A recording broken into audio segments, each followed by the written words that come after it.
Hey, how's it going there, DeFiers and YouTubers? Welcome and thank you for joining me for another edition of DeFi Deluxe.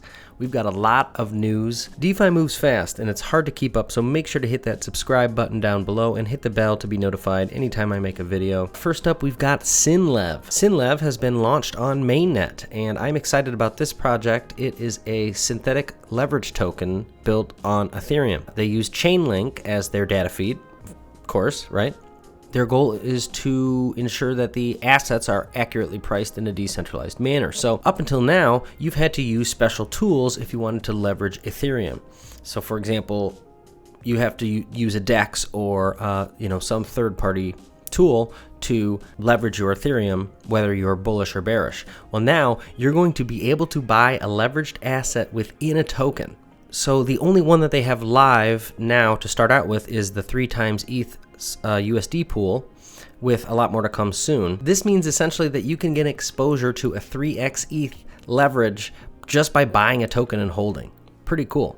So if you take a look here, here's the exchange that's up right now, and it looks pretty basic, but I'm assuming they're going to add a lot more pairs coming soon in the future, and you can just go ahead and buy your 3x ETH token, and Chainlink does all the work to display the price of what that would be if you had bought it 3 times that amount. Pretty crazy. SynLev, of course, has a governance token, because why wouldn't it in 2020? It's been doing pretty well, actually. It's been doing very well, actually, over the last 14 days. So I don't know that I would even buy this right now, but overall, still very excited about the platform and the future of it.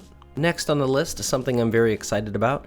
Index Co-op has released a bounties program. So as you can see here, the Index Treasury Committee is continually finding new ways to reward contributions, which meaningfully further the goals of the Index Co-op. I think this is exciting because finally we're going to start seeing these economies being a little bit more self-sufficient and being able to sustain themselves. So just a little bit of background about the Index Co-op if you're not familiar. DPI, also known as DeFi Pulse Index Token, it's an index comprised of a bunch of the top DeFi protocols. The fund is rebalanced every month, and it's an easy way to go long on the DeFi community while having a base with a nice diversified risk.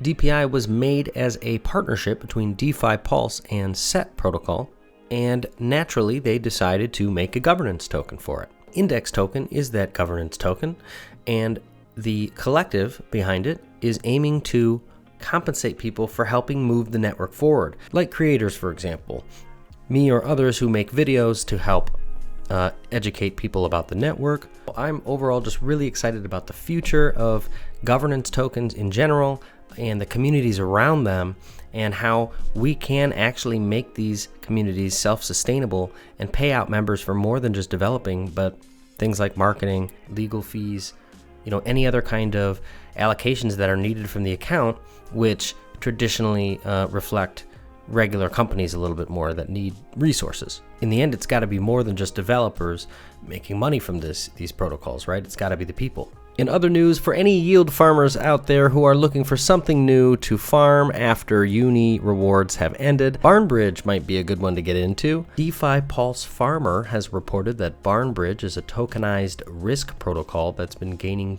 considerable transactions since launching this fall as a first-of-its-kind project. Users apparently want customizable derivatives that pave the way to advanced hedging strategies around crypto prices and DeFi yields, whatever that means. You can check out their Twitter here for steps on how to join the pool. Next, I want to talk about a protocol that might be a little more boring for folks who are just looking for new protocols to invest in. However, smart contract exploits are rampant these days, and I think it's very important to have insurance protocols, and that's what Umbrella Protocol is. It's a smart contract insurance protocol, so that you can get some actual coverage on the blockchain for any time one of these pools gets hacked. The functionality behind these pools can be a bit complicated, but important nonetheless. People are going to need to start really caring about getting insurance on some of these protocols that they want to use, especially if they are unaudited. Similarly, Cover Protocol, a peer-to-peer coverage market, has also launched this past week. The initial coverage pools are going to include many popular yield farms such as Curve, Aave, SushiSwap, Pickle, and more. For our last piece of news, an exchange that I'm interested in is DoDo out of China. What fascinates me about them is that they are trying to solve the impermanent loss problem. As opposed to the earlier AMM model, or automated market maker, where X times Y equals K, with X being the amount of one token in the liquidity pool and Y being the amount of the other, DoDo uses a new PMM model, which is essentially calculating one integral and solving two quadratic equations.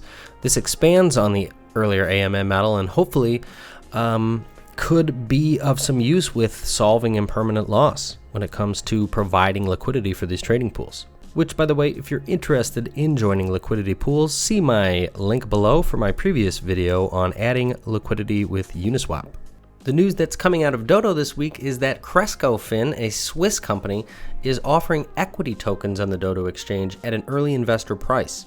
They describe themselves as a regulated Swiss firm that offers an insurance savings product to traditional financial institutions with higher rates than a bank can offer. This is not only exciting for the opportunity to get into this as a retail investor, but it's also exciting for the future of the space, as I think what we're going to see happening as some of these cutting-edge fintech companies, apps like Robinhood or Wealthfront, those companies are going to start using crypto to further disrupt the space. That's all I got for you this week, guys. There have been a lot of flash loan exploits lately, so be careful and stay safe and do your own research.